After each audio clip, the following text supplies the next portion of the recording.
أعوذ بالله من الشيطان الرجيم بسم الله الرحمن الرحيم الحمد لله رب العالمين صلى الله على محمد وآله الطاهرين اللهم صل على محمد. السلام عليكم ورحمة الله وبركاته.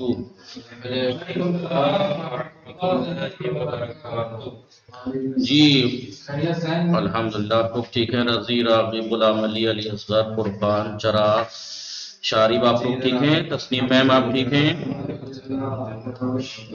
ہماری گفتگو آج شروع ہونی ہے ایک نئی بحث کے بارے میں، نوے سبق میں اب ایک نیا سوال خود ابھر کے آتا ہے۔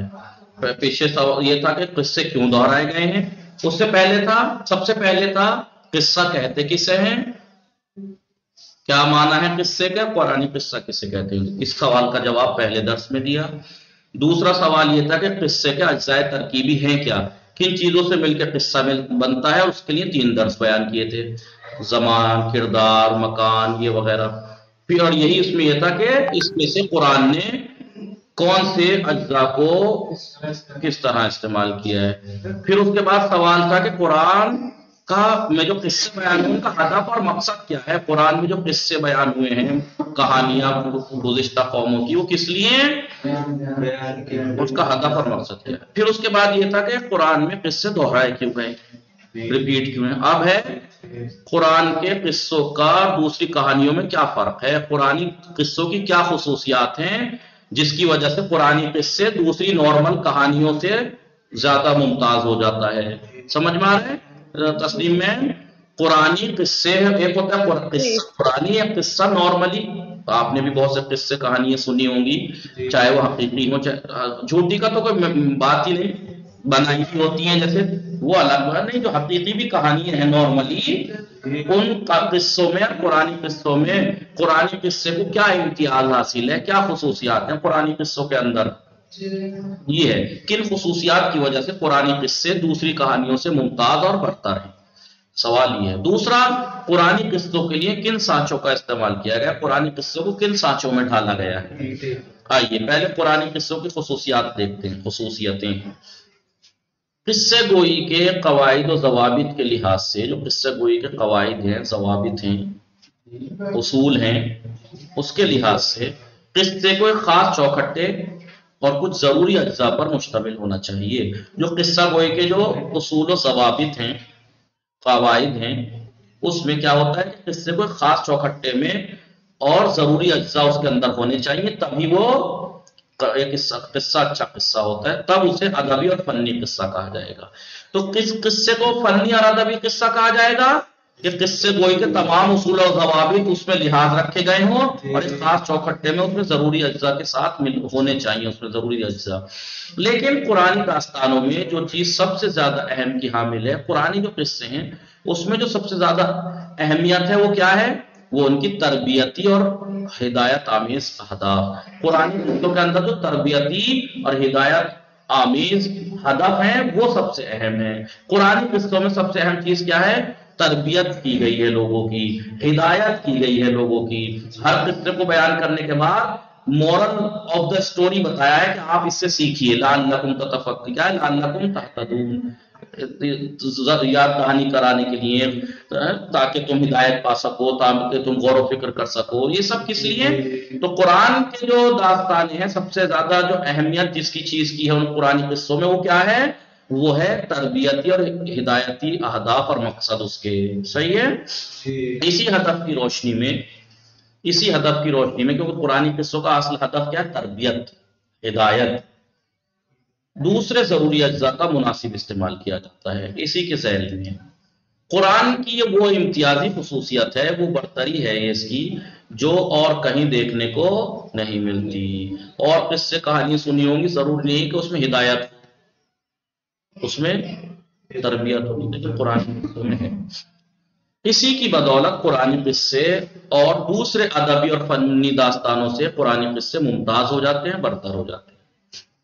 قرآنی قصوں کے اہم ترین جو خصوصیات ہیں ہم اس طرح بیان کر سکتے ہیں۔ خصوصیت کیا ہے، پہلی خصوصیت قرآنی قصوں کی یہ ہے کہ لوگوں کی دلچسپی کے لیے، تاکہ لوگوں کی دلچسپی بنی رہے، اس لیے داستان کا مختلف انداز اور طرح طرح شکلوں میں بیان کرنا. آپ دیکھ لیجیے قرآن کی داستانوں کو الگ مختلف انداز میں بیان کرتا ہے جی اور طرح طرح کی شکلوں سے داستان اور قصوں کو قرآن میں بیان کرتا ہے. دوسرا ایک تو یہ خصوصیت. دوسرا افسانہ نگاری. جو افسانہ نگاری ہوتی ہے ایک فن ہے اور خیال پردازی کے بجائے آپ نے دیکھا ہوگا جو کہانیاں ہوتی ہیں علی بابا چالی چور فلاں کی اور اس میں افسانہ ہوتا ہے, جھوٹ ملا ہوا ہوتا ہے, خیال اپنے خیال کے حساب سے بنا دی جاتی ہیں. لیکن پرانی قصوں میں ان کے بجائے حقیقت بیانی سے کام لینا, اس میں سب حقیقت بیانی ہوتی ہے. اور نارملی جو دوسرے قصے داستانیں ہوتی ہیں اگر سچ بھی ہے نا, ان سچ میں بھی بعض خیالاتی باتیں ملی ہوئی ہوتی ہیں, جھوٹ افسانہ تسلیم میں ملا ہوا ہوتا ہے. لیکن پرانے قصوں کی خصوصیات یہ ہے کہ اس میں حقیقت بیانی سے کام لیا جاتا ہے. تیسرا الہی نظم و ترتیب اور اعجازی شان. اور قرآنی قصوں کے اندر ایک اللہ کی دی ہوئی ترتیب ہوتی ہے, اس میں ایک اعجازی شان بھی ہوتی ہے جو اور قصوں اور کہانیوں میں اعجاز معجزہ نہیں ہوتا. چوتھی خصوصیت یہ ہے قرآنی قصوں کی کہ پیغام رسانی کے ساتھ, کہ قرآنی قصے پیغام تو پہنچاتے ہی ہیں, ہدایت تو پہنچاتے ہی, اس کے ساتھ ساتھ لوگوں کو غور و فکر اور سبق آموزی کی دعوت بھی دیتا ہے. کہ دعوت کس لیے دیتا ہے؟ کہ آپ اس سے ہدایت حاصل کرو, اس سے سبق, مورل آف دا سٹوری دیتا ہے کہ آپ لیسن حاصل کرو. تو سبھی کا رہی قصہ, ہمارا درس جو یہ نیا شروع ہوا ہے نوواں, اس میں ایک نئی بات شروع ہوئی ہے. پہلے بات شروع ہوئی تھی سب سے پہلے قصہ کہتے کسے ہیں, اس کے بعد قرآن کے قصوں کے اجزاء ترکیبی ہے کیا, اور قرآن نے ان اجزاء سے کس حد تک استفادہ کیا ہے. پھر یہ تھا کہ قرآن قصوں کا ہدف اور مقصد کیا ہے. پھر یہ تھا کہ قرآن قصے ریپیٹ کیے ہوئے ہیں. آج یہ ہے کہ قرآن قصوں کی ایسی کیا خصوصیات ہے جو تمام داستانوں سے اسے برتری حاصل ہے. جو نارمل ادبی کہانیاں قصے ہوتے ہیں ان سے اسے امتیاز کیوں حاصل ہے قرآن قصوں کو, کیوں برتری حاصل ہے, ایسی کیا خصوصیات ہیں اس کے اندر. وہی خصوصیات کے بارے میں بات چل رہی ہے کہ قرآن قصوں کی خصوصیات یہ ہیں. سب سے پہلی بات تو کہ قرآن جو قصے ہیں اس میں لوگوں کی دلچسپی بنی رہے, اس لیے مختلف انداز میں بیان کرتا ہے قرآن میں قصوں کو اور طرح طرح شکلوں میں. دوسرا قرآن نارملی جو قصے ہوتے ہیں کہانیاں ہوتی ہیں ان کا افسانہ ہوتے ہیں. ضروری نہیں کہ ساری باتیں سچ ہوں, یا تو سبھی جھوٹ یا سچ بھی واقعہ اور داستان ہے تو اس میں جھوٹ ملا ہوا ہوتا ہے. خیال پردازی, پری آئی اور اس پری نے یوں کر دیا, کہاں پری آئی, اس میں خیر اس کے بعد. لیکن قرآن قصے ان سب کے بجائے حقیقت بیانی سے کام لیتا ہے. تیسری کیا ہے, تیسری قرآن قصوں کی خصوصیت یہ ہے کہ اللہ کی دی ہوئی ترتیب, نظم اور اس کی قرآن قصوں کی اعجازی شان ہے. چوتھا یہ کہ پیغام رسانی تو ہے ہی, قرآن قصے پیغام تو پہنچاتے ہی ہیں, اس کے ساتھ ساتھ لوگوں کو غور و فکر اور سبق سیکھنے کی بھی دعوت دیتا ہے. ان چار خصوصیات یہاں بیان کی ہیں. مذکورہ خصوصیات کی وضاحت کے لیے ہم یہاں پر چند قرآنی قصوں کے نمونے پیش کیے جا رہے ہیں. یہاں پر پہلی خصوصیت کیا بتائی تھی, انداز بیان کرنے کا فرق. نارملی جو داستان اور قصے بیان کیے جاتے ہیں ان کا انداز الگ ہوتا ہے. قرآنی جو قصے بیان کیے جاتے ہیں, سبھی کا قصہ, تسلیم میم, علی اصغر, فرقان, ان کا علی اصغر, جی بستر لگوا دوں جی, تو اس کا انداز الگ ہوتا ہے. قرآن قصے ایک طرز بیان اور کسی خاص سانچے میں ڈھال کر نہیں بنائے گئے ہیں. آپ نے دیکھا ہوگا اکثر جو نارملی ادبی قصے داستانیں ہوتی ہیں وہ ایک ہی سانچے میں ڈھال کر, ایک ہی چوکھٹے میں ڈال کر ایک ہی ترتیب, ایک ہی طریقے سے بیان کیے جاتے ہیں, ایک ہی انداز میں بیان ہوتا ہے. قرآن قصے ہیں اس کا طرز بیان, بلکہ بعض بیان قرآنی جو قصے ہیں ان کا طرز بیان کسی خاص سانچے میں ڈھال کر نہیں بیان کیا گیا ہے, بلکہ بعض خوب لمبے چوڑے ہیں جیسے جناب یوسف کا قصہ, بعض درمیانی ہے جیسے جناب آدم کا قصہ, بعض چھوٹے ہیں جیسے حضرت صالح کا قصہ. لیکن بعض نارملی جو قصے کہانی داستانیں ہوتی ہیں ان میں تو یہ موٹی موٹی کتابیں ہوتی ہیں, پورے سیریل وار ہوتے ہیں, ایک ہی طریقہ ہے ان کا. لیکن قرآنی قصوں کا انداز اور طریقہ بیان الگ ہے. اور کچھ تو بہت ہی چھوٹے ہیں جیسے حضرت زکریہ علیہ السلام کا قصہ. سمجھ میں آ رہا ہے نہیں؟ اسی طرح قرآنی قصے کہیں بغیر مقدمے کے اچانک شروع کر دیے جاتے ہیں. آپ نے دیکھا ہوگا نارملی جو ادبی قصے کہانی ہے مقدمہ ہوتا ہے اس کا, اس طریقے سے بیان کرنے کا ایک طریقہ ہوتا ہے, پھر اس سے پتہ لگتا ہے. لیکن جیسے میں نے آپ لوگوں کو ایک دفعہ اشارتاً کہا تھا, الف لام آپ نے دیکھا ہوگا, الف لیلا آپ نے سندباد جہادی کی کہانی بھی دیکھی ہوگی، تعلیم کی بھی دیکھی ہوگی، اور آپ کے علی بابا، لیکن آپ کو اس کا مقدمہ کیا ہے وہ پتہ ہی نہیں ہے بہتوں کو، جبکہ اس کا ایک مقدمہ ہے۔ یہ کہانی کہاں سے شروع ہوتی ہے؟ وہ شہرزاد اور مہرزاد دو بہنیں تھیں، وزیر تھا ایک، اس کی بیٹیاں تھی، ایک بادشاہ تھا جس کا وہ وزیر تھا، وہ بادشاہ اپنی بیوی سے بہت زیادہ محبت کیا کرتا تھا بے انتہا، لیکن وہ دھوکہ دے رہی تھی اسے، اپنے ہی دربار کے کسی غلام یا اس سے چکر تھا اس کا کچھ۔ بادشاہ کو لوگوں نے کچھ نے بتایا، خاص لوگوں نے کہ بھائی تیری بیوی تجھے دھوکہ دے رہی ہے، یہ ہے وہ ہے، تو اتنی محبت کرتا ہے۔ اس نے کیا کیا؟ کہا کہ نہیں ایسا نہیں ہے، پھر بھی اس نے کہا کہ آزما لیتا ہوں۔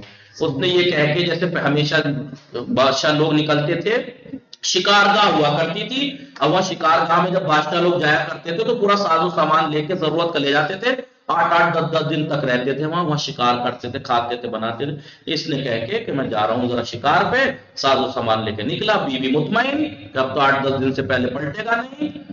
اب وہ اگلے دن جو پلٹ آیا ہو تو دیکھا کسی اور مرد کے ساتھ تھی وہ بستر میں وہاں روم میں، تو بھائی یہ تو قتل کرا دیا غصے میں آ کے بادشاہ کا۔ جب قتل کرایا تو اسے عورت ذات سے نفرت ہو گئی، عورت ذات سے نفرت ہو گئی۔ اب اس نے کیا کیا؟ ہر روز شادی کرتا تھا اور اگلے دن مروا دیتا تھا، ہر روز شادی کرتا تھا، اور اب کوئی کچھ کہنے سننے والا تو ہو نہیں تھا کیونکہ بادشاہ ہے، بادشاہ کی چلتی ہے وہاں، پرانے زمانے میں آپ نے سنا ہوگا۔ تو اس نے کیا کیا؟ جب اس نے دیکھا کہ بھائی اب تو علاقے کی جو ہے وہ وزیر کی، ایسے موقع پہ وزیر پھنستا ہے بیچارہ، کہاں سے کب تک انتظام کرتا رہے اس کے لیے لڑکیوں کا، ایک بڑا بے چین رہنے لگا تو اس کی بڑی سمجھدار اور ہوشیار بچیاں تھیں، لڑکیاں تھیں، گھر میں آیا کہ بابا کیا بات؟ تو اس نے ساری بات بتائی، ایسے ایسے بات ہے۔ تو بڑی بیٹی نے کہا کہ بابا پریشان نہ ہو، میری شادی کرا دیجئے، اور اپنی بہن سے کچھ پٹی پڑھائی اور پھر اس نے اس سے شادی کرائی۔ پھر اس نے کیا کیا؟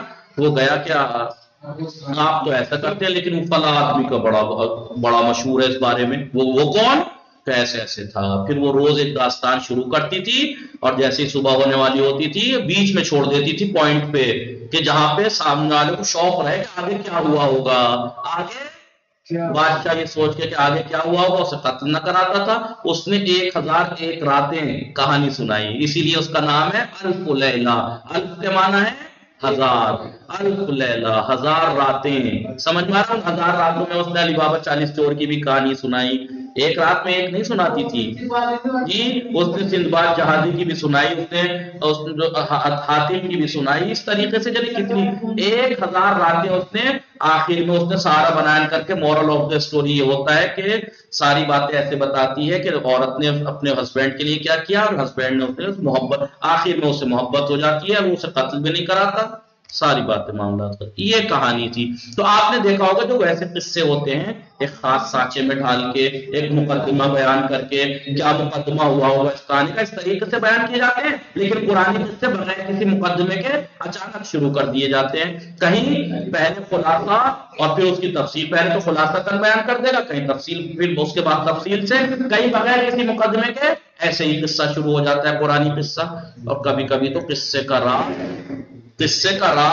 یا بسا اوقات قصے کا کردار تک پتہ نہیں ہوتا کہ اس قصے کا کریکٹر کون ہے اور یہ قصے کا راز کیا ہے جی۔ یہ